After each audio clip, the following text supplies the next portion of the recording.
woes can't be explained by cheap rhetoric. Germany and Italy both suffered a turbulent few days in the past week after poor performances at the weekend. The Germans lost at home to Japan 4-1 and eventually fired coach Hansi Flick, while Italy were held to an unimpressive 1-1 draw by North Macedonia. They both won on Tuesday night, Germany defeating France and Italy besting Ukraine to put their Euro 2024 qualification back on track, but we still got to hear the usual array of senseless knee-jerk reactions. They range from pretentious guff about the general decline of society, especially in Germany, to endless fretting about the quality of youth development and domestic players being denied opportunities by cheap foreign imports, mostly in Italy. In fact, it's really simple. In the vast majority of cases, there are three reasons a team loses a game. Either the opposition has better players, which wasn't the case for Germany or Italy on Saturday night and isn't the case most of the times they take the pitch. The coach makes poor decisions or his team doesn't execute them, for whatever reason, and chance or luck or randomness. It's always some combination of those three. You can't control chance, luck and randomness.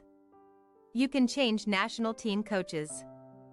For different reasons, Germany and Italy did that. As for having better players, sure, if they're orders of magnitude better than the opposition.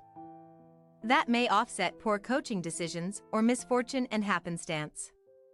And when you're talking about a national team, there's really only one way, especially now that FIFA have cracked down on dubious country switches.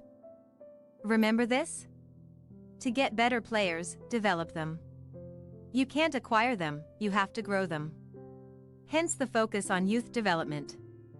And while it's no doubt important, there are some home truths here. For starters, it's a slow burn. Pouring resources into youth coaching and infrastructure, redesigning coaching manuals, de-emphasizing results over development, all these are worthwhile pursuits. But if you stunk it up in World Cup qualifying, they won't fix your team for at least another 2 more cycles, which means 8 years or more. What's more, at least when it comes to mature, developed football nations with money, like Germany and Italy, they're pretty close to best practices anyway and have been for a long time. Football associations continually share knowledge and copy each other. Assuming they ever existed, gone are the days when Italian kids would spend hours standing around to work on defensive tactical positioning. Portuguese kids would dribble endlessly and without purpose. German kids would bulk up and run forever in straight lines, and English kids would just lump the ball up the pitch to the brawny center forward who needed to shave before his 14th birthday. Everybody is more sophisticated, everybody is doing for the most part the same things. And, in any case, everybody tends to lose control of the kids, at least the ones good enough to one day play for the national team by the time they're 14. Because they're usually at a club academy by then. In other words, you can maybe do things better, heck, you can always do things better, but you're not really going to do things differently. The other big fallacy concerns foreign players and playing time. The idea is that gifted domestic youngsters don't develop into talented superstar pros because their path is blocked by foreign players. They never get a chance to play, so they don't improve.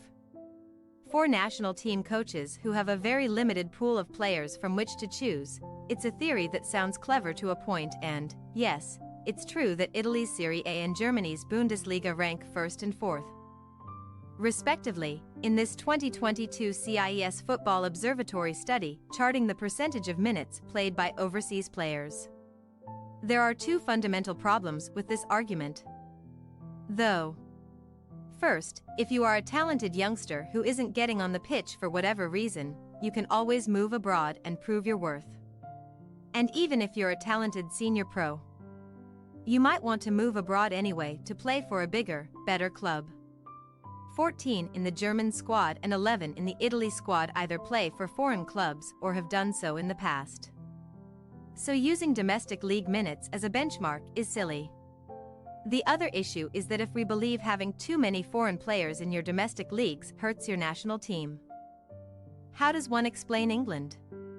The Premier League has the 2nd highest percentage of foreign players, and yet, in the past 3 major tournaments, this England team has been as strong as any in the 150-year history of the FA.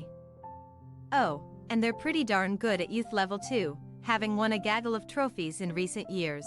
The U17 World Cup in 2017, the U19 Euros in 2022, the U20 World Cup in 2017 and the U21 Euros this past summer. Sure, they've upgraded facilities and spend a ton on youth development relative to developing nations, but then so do Germany and Italy.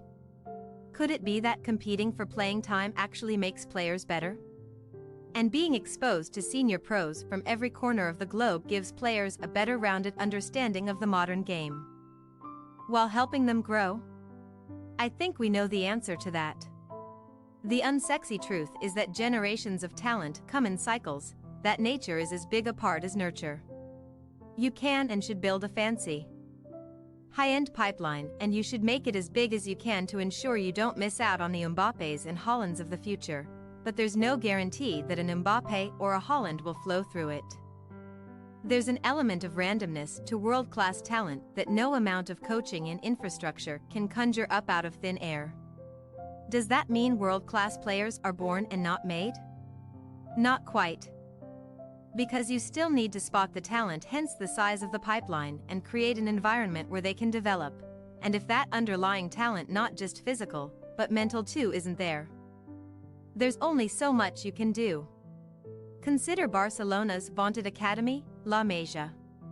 We all swooned at the team that contained Lionel Messi, Xavi, Andres Iniesta, Sergio Busquets, and the other homegrown youngsters that went on to set Europe alight.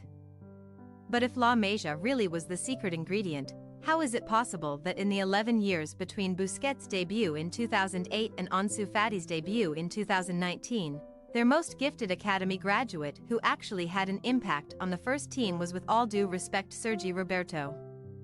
Or cast your mind back to Iceland. In 2016 they reached the quarterfinals of the Euros, beating Roy Hodgson's England along the way. 2 years later they qualified for the World Cup. Documentaries and case studies were made extolling the genius of a tiny nation of 380,000 capable of reaching such heights.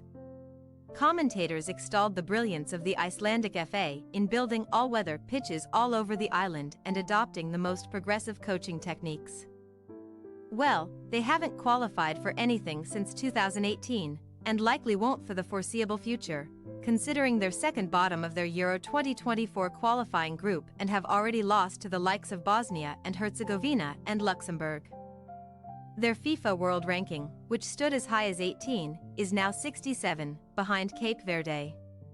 What happened to the all-weather pitches and the progressive coaching?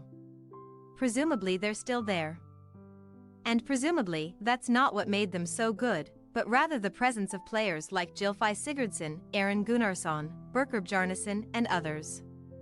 They're all gone, and the guys who replaced them aren't as good. That's not because Iceland's youth development now stinks, but simply because those are once-in-a-lifetime talents by Icelandic standards, and you can't plan on them regularly rolling off an assembly line. You simply have to be prepared when they turn up. Germany and Italy, for a number of reasons, some common to both, some not, have had a rough ride of late. It's worth understanding why in a rational, measured way. Ideally, without the doom-mongering and knee-jerk reactions we in the commentariat are so prone to. Thanks for your watching. Don't forget to click the subscribed button and hit the bell icon for more.